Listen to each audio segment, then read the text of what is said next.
So in this part of the afternoon, what we're going to do is we're going to hear from a couple of people who are specialists in the world of food and nutrition. We've got a fantastic panel of brilliant women who are going to talk about the particular issues that affect female leaders, especially in the world of business. We are going to hear from a brilliant singer, Junior Gispen, and the celebrated Hampton University Concert Choir. So it's going to be a brilliant, very different tone afternoon. But okay, let's get this show on the road, second half of the show. We're going to start our afternoon session by hearing from these entrepreneurs making waves in the world of food and nutrition. To help me do the honors, I'm delighted to invite onto the stage a woman many of you will know as the Chief Executive of JN Money Services. That's the global remittance arm of Jamaican National Group. And she is the Executive Corporate Affairs and Public Policy person at JN Bank UK. She's also the Executive Director and Associate Editor of The Voice newspaper, the UK's oldest and most respected national black publication. Please join me in welcoming an extraordinary trailblazer, resplendently dressed as always, and a beacon of excellence and service, Paulette Simpson, OBE. Paulette. Paulette, you have fans. You have fans. Thank you very much, Henry. And thanks for my fan club that's in the room. I scattered you all over, so I'm glad that you responded to that. All right, it's a delight to be here, and I missed part of the morning, but the bit that I caught was very, very inspirational. And I congratulate all of you who are here to come out to something that's very important for us to discuss issues that affect us and to see how we can improve our lives and our businesses. So my task today, I have a very good task. I have to introduce two very lovely gentlemen. I was thinking of an adjective. I'll just say lovely at the moment. I hear you, Henry. So, ladies and gentlemen, prepare to be captivated by a man whose journey intersects razor-sharp edge of elite sports and the bold frontier of transformational wellness. From the high-octane stadium of the Premier League and international duties in Wales, where he electrified fans with his unforgettable goal to defeat Belgium, which was an iconic goal in Euro 2016. And it's a moment that earned him an award. Thomas Robson Kanu is no stranger to pressure or performance. But Thomas's story did not stop on the pitch. Haunted by the physical toil of debilitating ACL injuries in his youth, he and his father turned to natural remedies. You know natural remedies? Yes, I like that response. Right? What began as a healing concoction in the kitchen evolved into the Tumeric Company, a trailblazing, functional nutritional brand that was founded in 2018. Today, their powerful turmeric shots, free from fillers, so it's all natural stuff, and crafted with cutting-edge science, are stocked in leading retailers and served in an elite football and rugby clubs nationwide. So if you have aches and pain, you don't have to tell me, but did you bring any with you? In the goodie bag. Nobody take my goodie bag, okay? But however, he's not just a founder. He's a transformational leader, and we respect him for that. With over 10,000 customer reviews, evidence-backed clinical studies showing dramatic inflammation reduction, and partnership across major sports institutions from Brentford to Newcastle United, Thomas is redefining how athletes and everyday people approach recovery and resilience. So, ladies and gentlemen, he's here today not only as a former football star or an innovative entrepreneur, but a visionary who channels adversity into purpose, who challenges the norm and helps thousands reclaim freedom from pain. Now, I believe we have a short VT, which I'd like you to join me in watching. Straight from Brooklyn, better known as Brooklyn. Never taking shorts because Brooklyn's the borough. Robson Kanu, founder and CEO of the Tumeric Company. We launched the Tumeric Company in 2018, both my father and I. but the blend and the range of turmeric shots that we brought to market was actually created over a decade before that. The range itself was created for myself to help me recover from major surgeries that I'd had over a 2-year period as a young professional footballer. Coming back into playing professional football, I then had to adopt this range of turmeric shots that my father created. And they often say innovation is born from necessity, and I was really in need of a solution to allow me to get back to playing pain-free.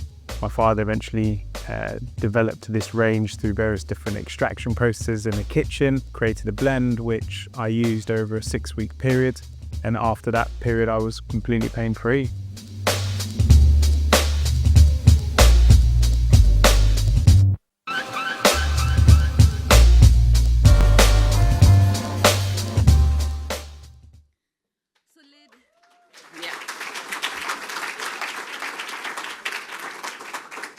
So ladies and gentlemen, I'd like you to raise the roof for Thomas Robson Kanu, a footballing hero.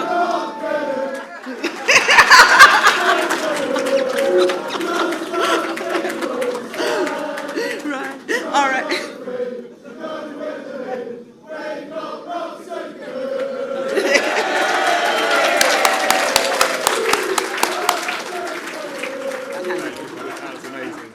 Thank you. Wow.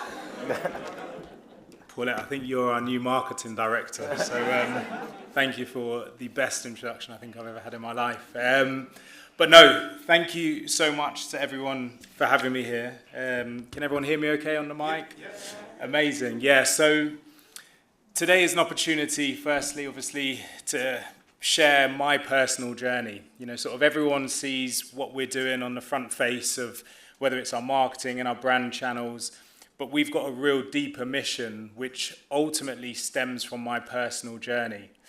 So everyone will be aware of the Tumeric Co now, but actually the Tumeric Co sits inside of our business called Innate Essence. And Innate Essence is a beverage functional manufacturing brand house. We've launched the Tumeric Co, which I'll share the journey on. We launched that in 2018. More recently, we've launched Raw Hydrate, which is a range of whole crushed watermelon juices. And we also manufacture specialty functional juices exclusively into retail. So my journey, Innate Essence, our vision is to become our generation's healthy version of Coca-Cola. And as CEO and founder of the business alongside my father, I'm committed to making this dream come true. So my journey started, for the Arsenal fans in the room,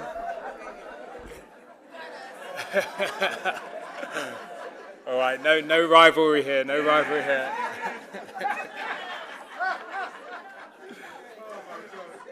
So the Arsenal fans in the room, the Gooners, yeah, so my journey started as a 10-year-old. I was passionate about professional football, was playing Sunday League for Ealing Acton Whistlers, and I was scouted as a 10-year-old by Arsenal. The academy manager at the time was Liam Brady, and he brought me into a group of players which I'm still very close to now, but we got to experience what excellence truly felt like.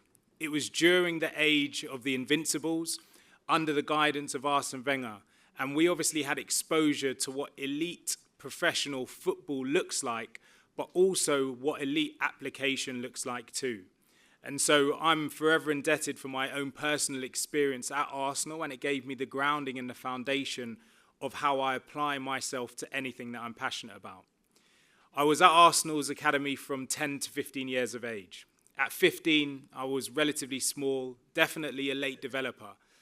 Liam Brady, the academy manager, sat me down and said, look, we think you've got fantastic talent, but physically, we don't think you're going to be able to play in Arsenal's first team. We're releasing you. And so that was my first experience of true setback, real adversity. You know, I remember driving home alongside my dad in a car after that meeting from Hale End, Arsenal's academy, and I had tears in my eyes. I didn't know the direction that my life was going to go, and I had to begin to understand that adversity is ultimately an opportunity in disguise. That opportunity came in the form of Brendan Rodgers. Brendan Rodgers was the academy manager at Reading Football Club, and he had seen me playing over the last few months and said, look, we want to take you to Reading Football's academy. We believe we can fast track you into the first team. I signed with Reading Football Club a few days later, signed on scholarship terms, which was a massive deal for any schoolboy. And that secured me for the next 2-3 years of my footballing career. So I began playing in Reading Football Club's academy as a 15-year-old. I was performing well immediately. I felt at home. I felt the ability to express myself on the pitch. So they fast-tracked me into the under-18s, fast-tracked me then again into the reserves. So as a 15-year-old, by October time, having been at Reading Football Club's academy, I was playing reserve team football against men. And against Milton Keynes in one of the reserve team games, I was performing really well. Second half, we come out, and the centre half of Milton Keynes decides to teach me a lesson. And so he effectively comes in with a knee-high challenge, which ultimately ruptured my anterior cruciate ligament in my left knee. To put things in perspective, my left knee went beyond my right.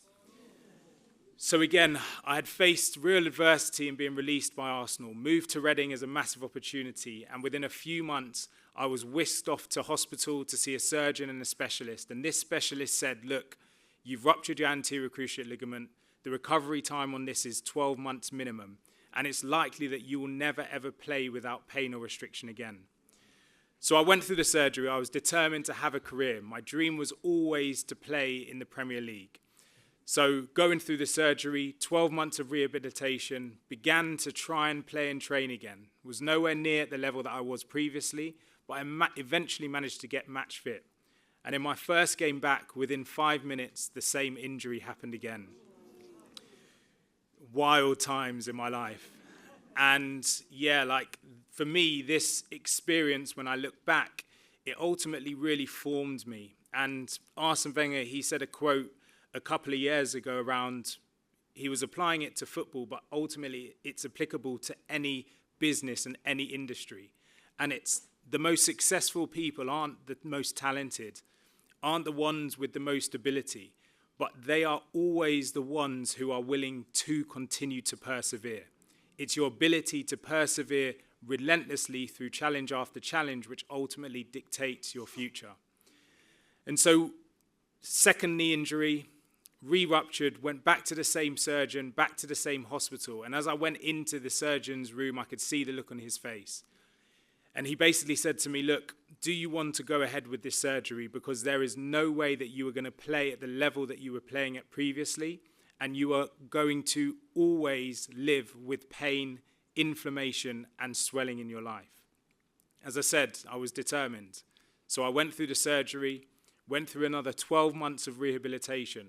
And it was only many years later that my dad actually told me that when I left that room from the surgeon told my dad that I needed to begin looking at different career paths because there is no way that I will be a professional footballer. My dad believed in me, obviously. And so 12 months later, I began trying to play and train again. I began getting my fitness back to a degree, but everything that the surgeon had said came to fruition. I would wake up in the mornings and it would take me 15 minutes just to get out of bed, simply to get the range and flexion into my knee. I would go for a walk, would go for a light jog, and my knee would immediately balloon. So much so that the physios at the club would have to extract the fluid from my knee with a needle every other day. And so I sat down with the physios and the doctors at the club and I said, look, I'm really struggling here. I'm in my last year of my contract. Physically, I simply can't perform. I can't compete. I need help.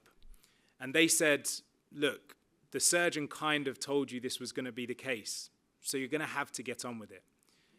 I then was prescribed by the physios and doctors at the club standard medication. So they prescribed me anti-inflammatories and painkillers, things such as ibuprofen, paracetamol, diclofenac. Within 2 weeks of using this standard medication, my body had a complete adverse reaction.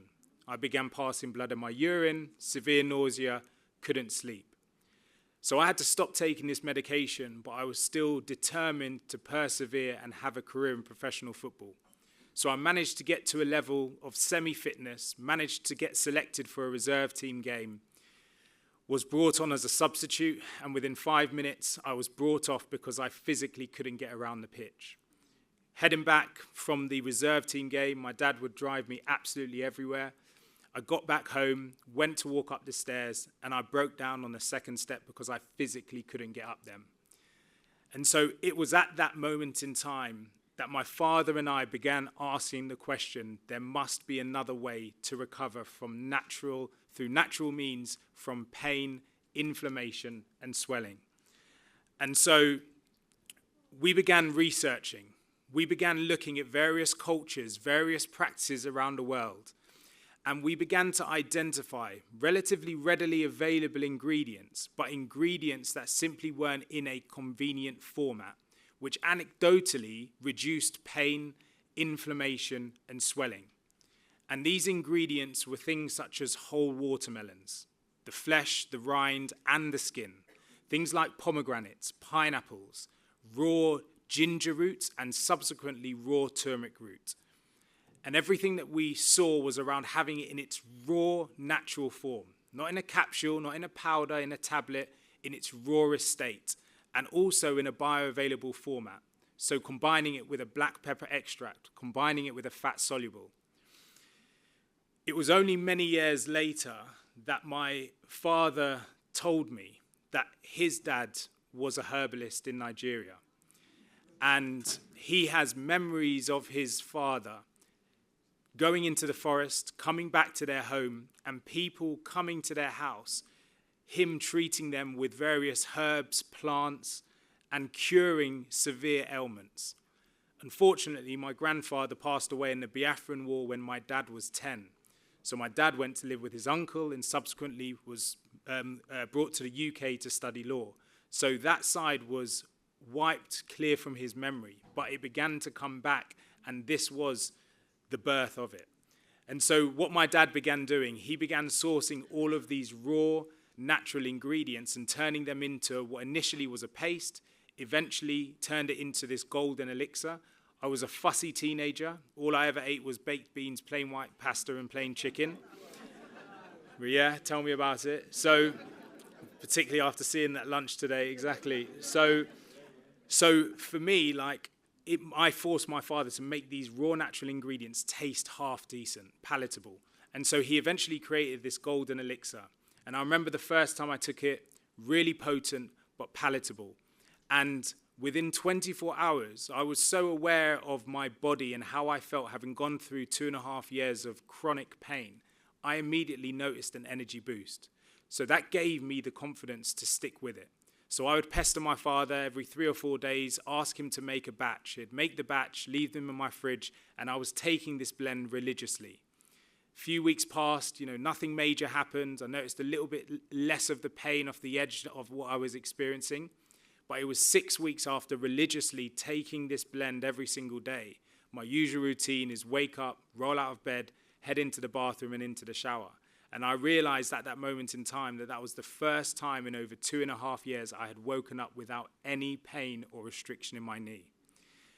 A light bulb moment. I had effectively, with my father's support, completely recovered from this chronic inflammation, pain, and swelling.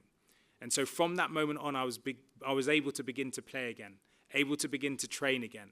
A year later, I made my first team debut at Reading Football Club. A year after that, I made my international debut for Wales. My grandmother was Welsh. And a year after that, I made my Premier League debut when we got promoted to the Premier League with Reading. And I was able to do all of that completely pain-free. Thank you.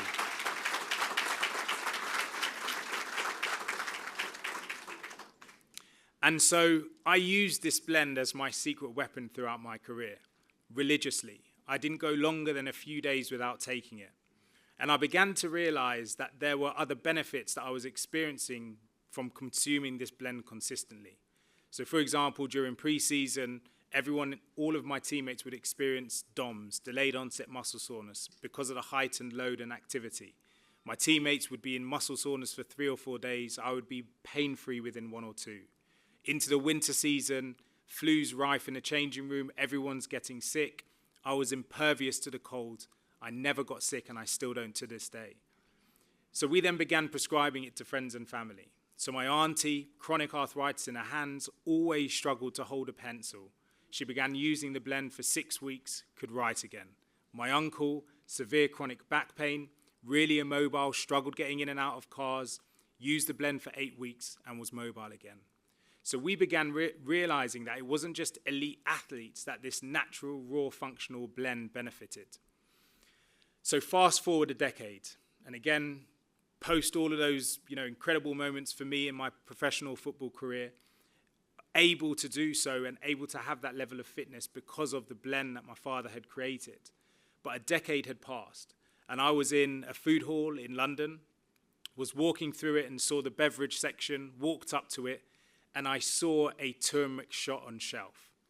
I was mind blown. I was like, finally, some genius has realized that turmeric in this raw format actually works. Bear in mind, I have no idea of the consumer packaged goods industry or the retail landscape. So I bought the whole shelf. Went back to my dad's super excited because by this time, my dad had probably ruined over 50 blenders processing this blend for me. Every utensil in our kitchen was stained yellow. And his fingers were yellow when he went to work every single day.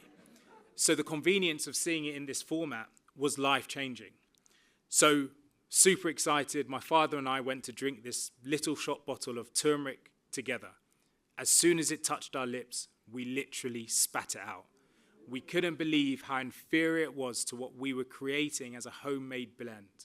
And it was only at that time that we spun the bottle, looked at the ingredients in tiny writing, and realized that the first ingredient was 98% apple juice, pasteurized. And so obviously now I know that when you pasteurize any raw, fresh ingredient, you lose up to 95% of the nutritional value. It was a scam. The turmeric content was less than 1%, and yet this was being marketed as a turmeric shot. And so that led me and my dad to begin looking at this functional beverage category. And we realized that pretty much every single product that sat on shelf sat in this category, owned by the big boys, the big food and beverage players. And there was no true innovation or true functional beverages within this space. We then looked at turmeric as a natural ingredient and realized that there was a growing trend and awareness of clinical research supporting turmeric's natural benefits. Everything from chronic arthritis all the way through to Alzheimer's, but consuming turmeric in a raw, natural, bioavailable form, which we ultimately had at home. And so we decided to bring this blend to market.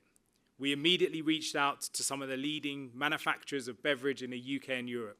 And we said, look, we've got this concept. It's a homemade recipe. We want you to process it. Raw, natural, fresh ingredients, minimal processing, but deep levels of extraction. They looked at us, laughed, and shut the door in our face. They said, this isn't how the beverage industry works. We use pre-processed juices, pasteurized 12 months in advance, shipped to our factory, mixed in a chamber, put on a bottle and put on shelf. Eye-opening, to say the least. And so we very quickly realized that if we wanted to bring this blend to market, we had to become a functional beverage manufacturer before becoming a brand. And so that was the birth of Innate Essence. And within Innate Essence, we built a manufacturing facility, small bespoke site, very much startup life. That journey took us 2 years. And essentially, we flattened 2 garages to the rear of our property and set up this bespoke manufacturing unit. Figured out how to scale a kitchen process into a manufacturing scalable process, and by 2018, we were ready to launch. We decided explicitly that we wanted to take consumers on the journey that they would go on when using our blend. And so we decided to launch the Tumeric Co as a digitally native vertical brand, which would allow us to engage our customers, build a community and an advocacy around ultimately everything that we're doing. And so we launched the Tumeric Co D2C in 2018. And within 4 weeks of selling our first product, we received our first life-changing customer testimonial. Since launch, we've now serviced over 300,000 customers in the UK and received over 15,000 life-changing customer testimonials, of people who have turned to natural nutrition to ultimately lead a healthy and happy life.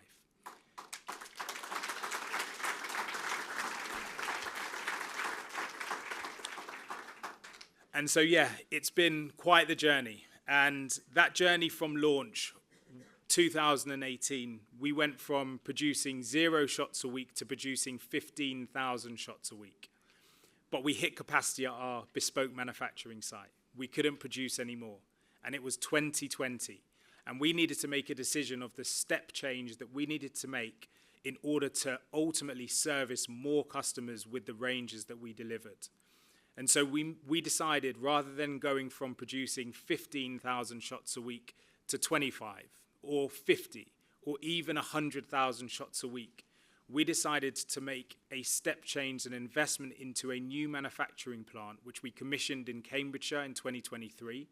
We went from a 1,200 square foot space to a 20,000 square foot space, immediately got BRC AA plus manufacturing standard, which is the highest level of manufacture. And we went from a capacity of being able to produce 15,000 shots a week to now being able to produce 1.5 million. And so that, thank you guys. And so that investment was a massive, massive focus for all of us, both myself, my father, and the team within the business. We had to invest both monetarily and also physically, emotionally into the work to get that done. During that period between 2020 and 2023 was when I decided to make the decision to step away from professional football. I've got a young family, obviously a growing, scalable and exciting business which is purpose-driven and we believe has the power to change the world. And then also playing Premier League football was a little bit too much to manage. So I decided to finish playing professional football in 2021. My last game was against Leeds for West Bromwich Albion in the Premier League. I scored. Yeah. So I hung my hat up on that, but that allowed me to focus solely as CEO of the business. And we managed to execute the project move. We commissioned the new site in 2023, and we began to focus again on growth. And that growth looked like growth through our D2C store. We eventually scaled to the point where we now have over 10,000 active subscribers of our range online. And then it was about retail. So how do we begin to build the brand, build the presence into retail?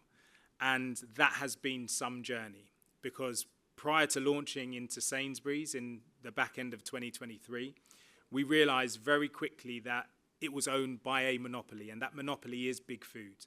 And what we don't realize is that the majority of products that we see and consume on shelf are actually manufactured and owned by a handful of groups and businesses.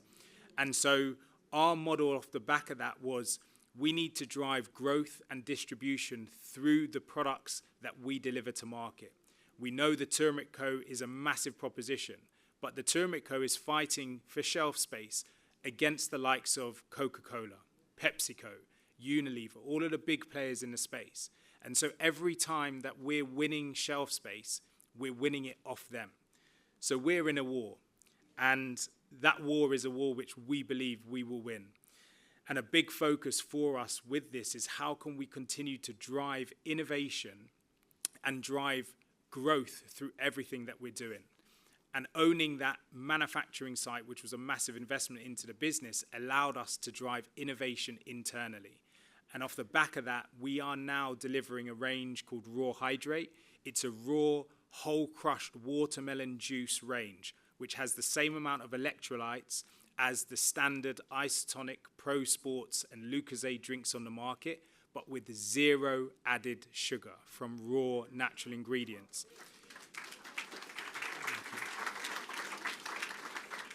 And so we launched Raw Hydrate last year in September into Sainsbury's.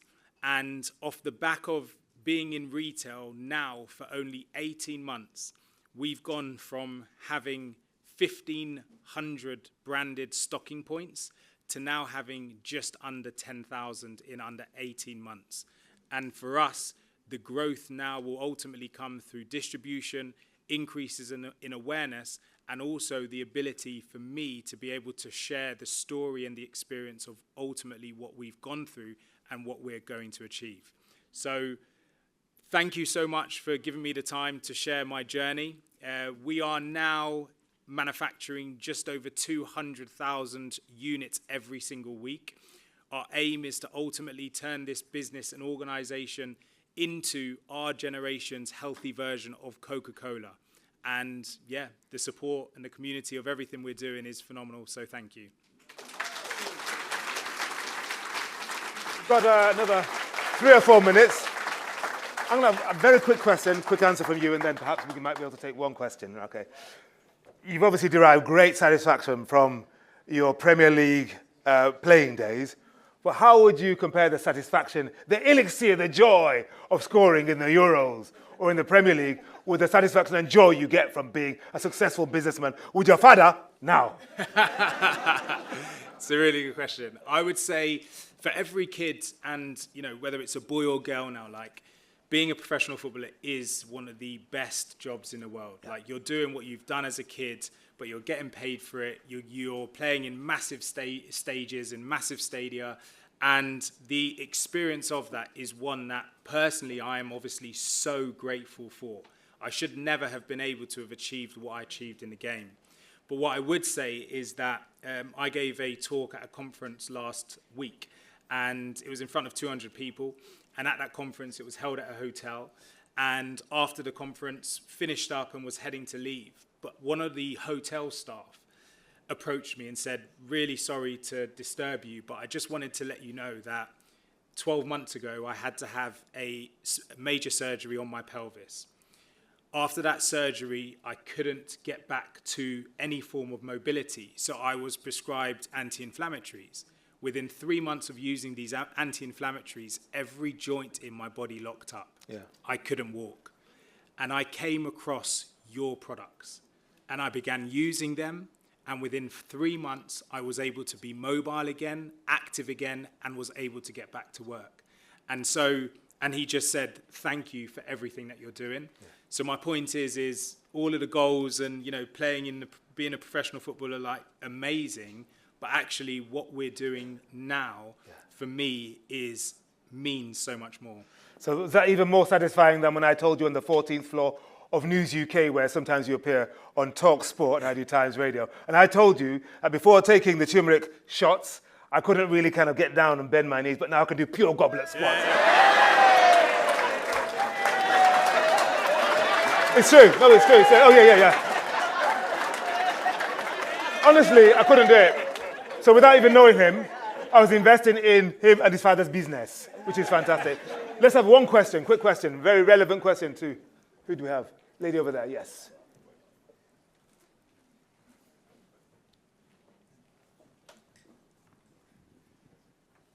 Hi, Thomas. It's amazing what you've done and what you've demonstrated about, going from being a footballer to transitioning into a business career.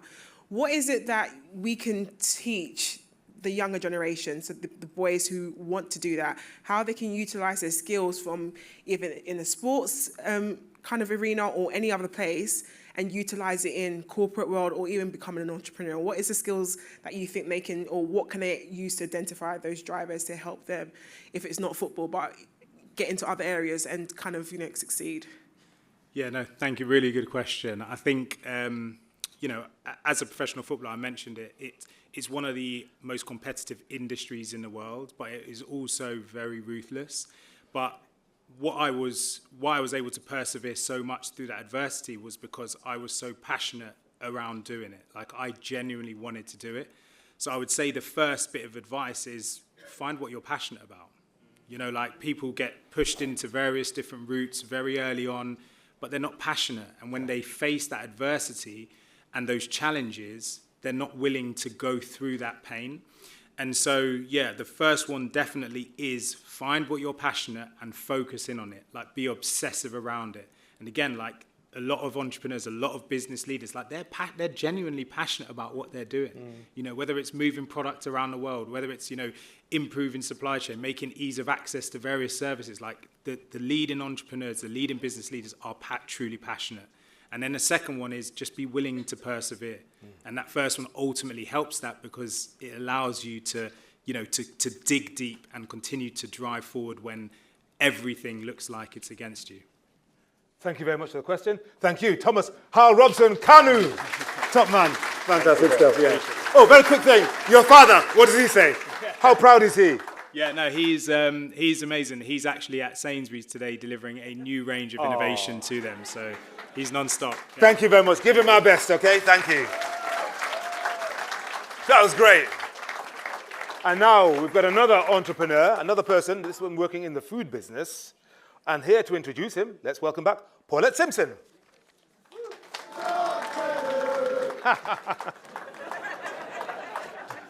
He's great, he's great.